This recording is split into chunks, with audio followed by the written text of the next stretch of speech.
Okay तर मित्रांनो आता वाजले सकाळचे 6:05 झालेत. आता 6:05 होत झालेत. आता मी आता निघतोय कॉलेजसाठी रेडी झालो आहे. आता पटकन कॉलेज होतं आणि तुम्हाला कॉलेजवर आल्यावर भेटतो.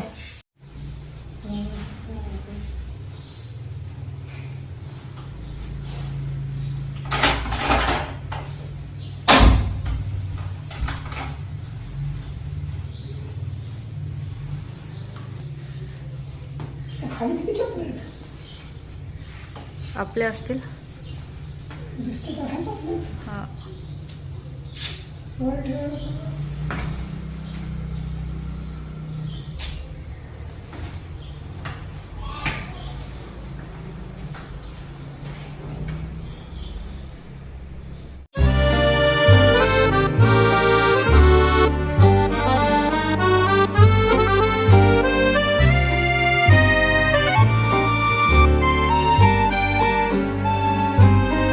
दुपारचे 2:45 कॉलेजवरून मी आलो आहे.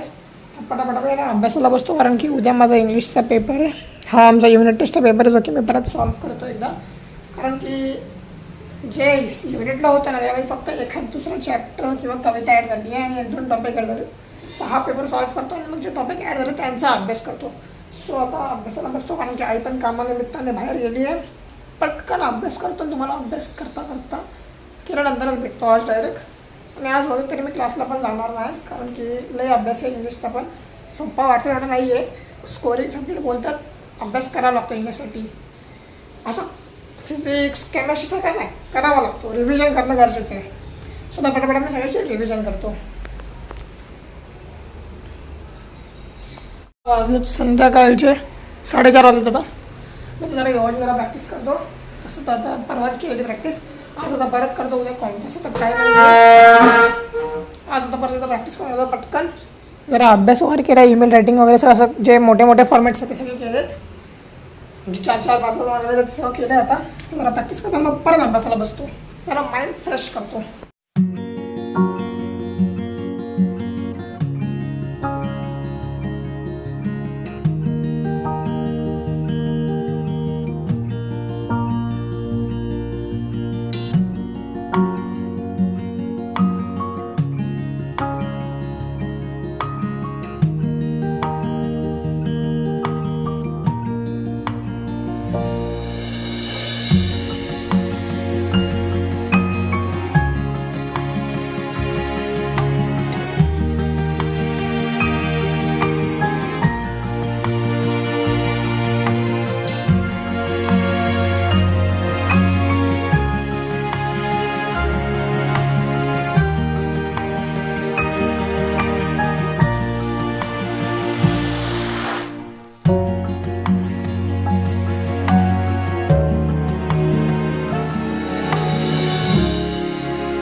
तर आता वाजले संध्याकाळचे 7:40 झालेत आणि मी बसलो आहे मस्तपैकी अभ्यासाला.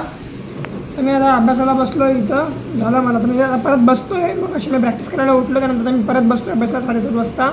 मी उठलेलो काहीतरी 4:30ला उठलेलो प्रॅक्टिस करायला, 4:30 पावणे 5ला. परत बसतो आहे, जरा ब्रेक घेतलेला मध्ये. आता परत एकदा रिव्हिजन लागतो.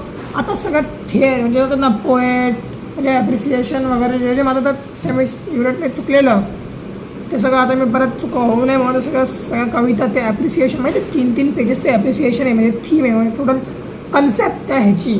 स्वतः सगळ्या कन्सेप्ट वाचतो पटापटा. दिवाबत्ती केली आता आणि देवाची मस्त छोटी लाईट लावली आणि माझा हा लॅम्प लावला जेणेकरून लाईट बिल जास्त येऊ नये. सगळं पटापटा अभ्यास करतो आणि उद्या पेपर आहे आणि पेपरासोबत न असती ओनली अभ्यास. पटापटा अभ्यास करतो आणि मग तुम्हाला भेटतो जेणेकरून चांगला आवाज यावा, क्लिअर आवाज यावा. काय ना मम्मी क्या बोलते? बरं वाटतंय तुम्हाला? काय वाटत? शिंका येत आहेत? कोण आठवण काढतंय? शिंका आल्यावर नाही, उचकी लागल्यावर आठवण काढतात. असं असतं काय? मला नवीनच कळालं आहे मित्रांनो. आणि सध्या मी योगाची प्रॅक्टिस केली, तुम्हाला दाखवलं की बॅकबेंड केलं मी आज. मला क्लिप पण दाखवत होते. ते एक आसन पण केलं, शलभासन. शलभासन केलं मी, ते फोटोज वगैरे काढले. म्हणजे आता मला एकदम बघा ना, एकदम बेसिक लेवलचं ते जमलं आहे.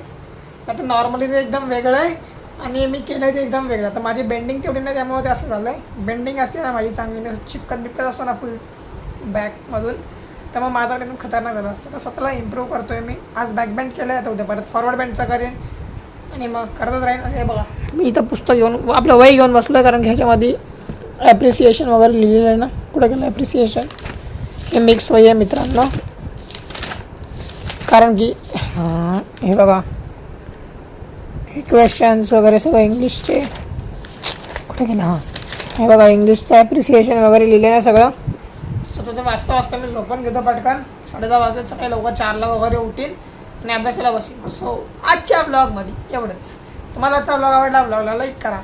चॅनलवर नसता चॅनलला सबस्क्राईब करा. भेटू उद्याच्या ब्लॉगमध्ये. तोपर्यंत take care, bye bye, see you. आणि उद्या माझा इंग्रजीचा पेपर आहे. सो सगळ्यांनी प्रार्थना करा की चांगले मार्क पडावे.